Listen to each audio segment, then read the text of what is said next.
Setelah perjalanan yang begitu panjang bertele-tele hingga isu jangkrik menyeruak yang dilontarkan oleh para backingnya saat melakukan aksi mendukung mafia tanah dan berupaya menghambat proses hukum yang dilakukan tim seksi pidana khusus Kejaksaan Negeri Subang, akhirnya pimpinan baru Kejari Subang langsung mengambil langkah nyata yakni berani menetapkan Kepala Desa dan Bendahara Desa Patimban sebagai tersangka kasus dugaan tindak pidana korupsi sewa lahan bengkok pada Rabu tanggal 22 Februari tahun 2023.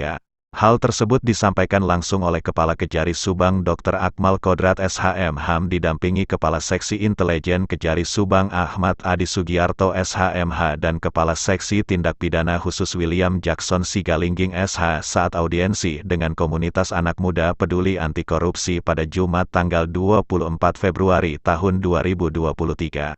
Pada hari Rabu tanggal 22 Februari tahun 2023 kami telah menetapkan dua tersangka kasus sewa lahan bengkok Desa Patimban yaitu Kades Patimban dan bendaharanya Terang Akmal Kodrat kepada perwakilan Kampak di ruang media center Kejari Subang.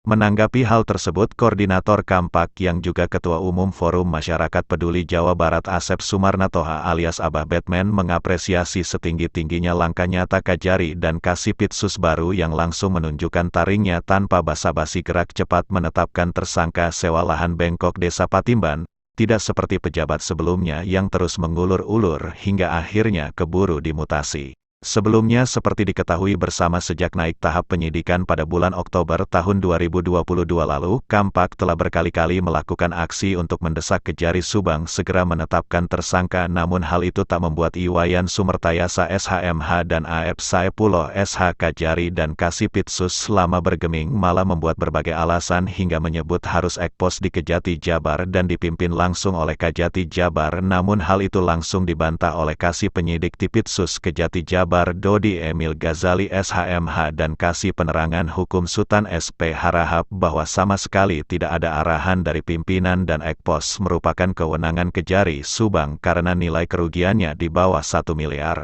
Abah Batman menginformasikan bahwa kasus tersebut awalnya adalah kasus mafia tanah namun berubah menjadi kasus dugaan korupsi sewa lahan bengkok.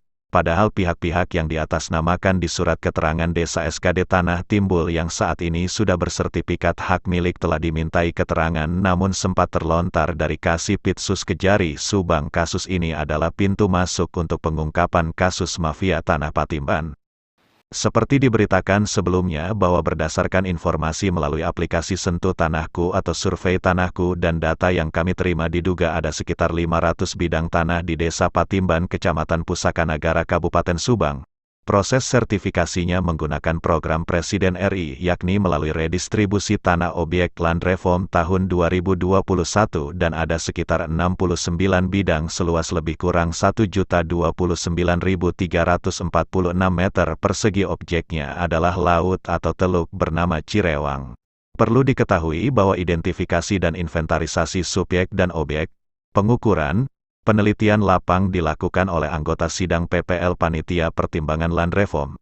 Sidang PPL sesuai SK Bupati, penetapan SK sampai penerbitan sertifikat, Laut Cirewang sudah bersertifikat diakui dan dibenarkan oleh Ketua Tim dari Kantor ATR BPN Subang yakni Hengki Sipayung. Bahwa proses sertifikasi dasarnya adalah surat keterangan desa atas tanah timbul atau negara yang diterbitkan pemerintah Desa Patimban yang diduga fiktif. Lebih mirisnya pemilik nama yang tercatat dalam SKD diduga hanya dipinjam KTP-nya saja dengan iming-iming uang sebesar 3-5 jutaan dan diduga pemilik aslinya adalah oknum pejabat, APH Ketua LSM atau Ormas dan pengusaha. Jika saja 500 bidang itu setara dengan 500 hektar lebih tanah negara yang dihibahkan oleh negara kepada masyarakat adat di Desa Patimban dan harga tanah semisal 100.000 per meter maka dugaan kerugian negaranya mencapai 500 miliar. Dari Subang, Jawa Barat, Jajat Jajang Apriyatna, Perak TV melaporkan.